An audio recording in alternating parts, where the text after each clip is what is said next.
everyone and welcome back to my channel. Today I'm going to be doing my first ever review.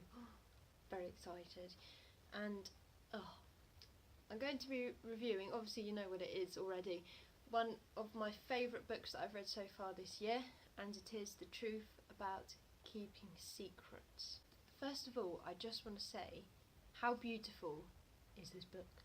So not only has it got the green sprayed edges, which you get if you get it from Waterstones in the UK, but it's got like a little hole, like a little keyhole there, and then you open it up and it's got another piece of card there, and it's just, it's very pretty. Well done to whoever designed this. So the story is based on the main protagonist, who is called Sydney, and her father, who was also the village psychiatrist, dies in a car accident, and she believes that someone has murdered him. And on the day of his funeral she starts receiving texts from a blocked number, and these gradually get more and more abusive through the duration of the book. I just want to say that I loved this book.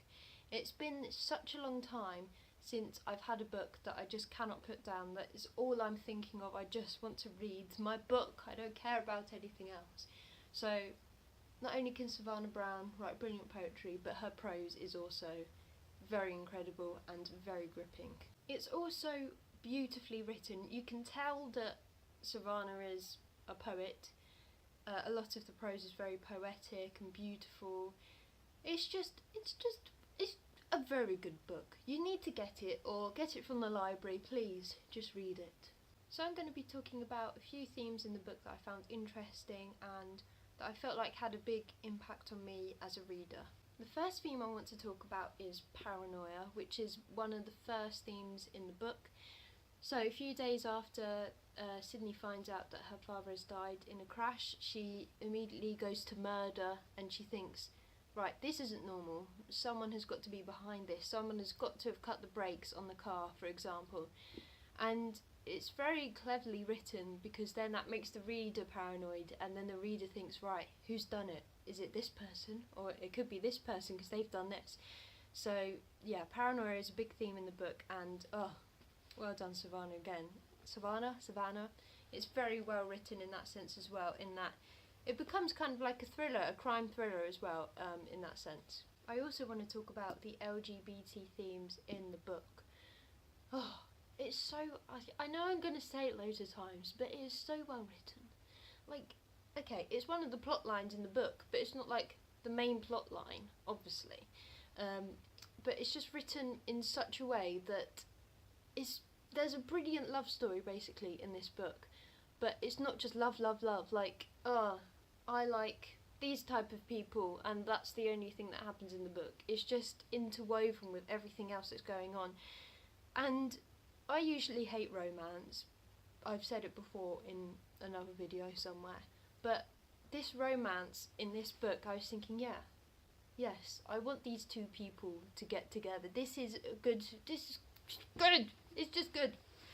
So yeah, another brilliant thing that's written. LGBT, well done, Savannah Brown. Again, very, very good. Another obvious theme in the book is death. And Savannah has addressed this, I think, on Instagram, that was one of the main motivations behind writing the book, in that she's had anxiety surrounding death and dying before in her life. And Sydney, the way she deals with death, I feel is really realistic and is relatable to a lot of people. So, for example, she feels loneliness, like more than anything she wants her dad to come back. And the paranoia that I talked about as well. It's just, I don't know if she's experienced these things herself, but it just feels really real. The last theme I want to talk about in the book is secrets and keeping secrets. I mean, it's an obvious theme again because it's in the title of the book.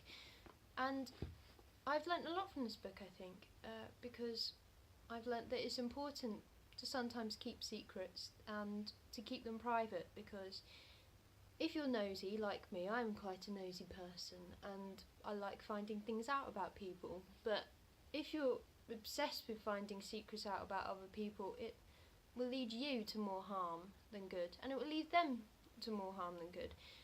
So it's really important to sometimes just keep things private. So the main thing that I've taken from this book is that it's okay to have secrets. And I've taken away something else from this book about death, which I'm not going to talk about because it's a spoiler, and this is a spoiler-free review.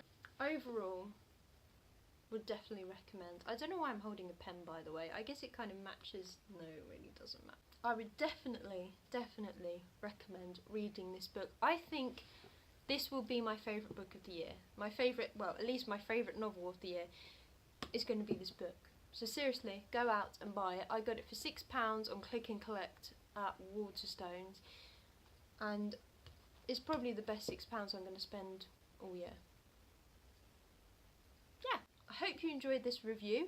Like I say, it's spoiler free, so I don't want to go into anything more in depth because I don't want to spoil it for you, because obviously it's quite a new book and I don't know if you've read it yet or not. But if you enjoyed this video, let me know down in the comments. If you've read it, let me know. If you plan to, let me know. Just tell me anything. Tell me a life story. That would be interesting. Thank you for watching, and I'll see you next time. Goodbye.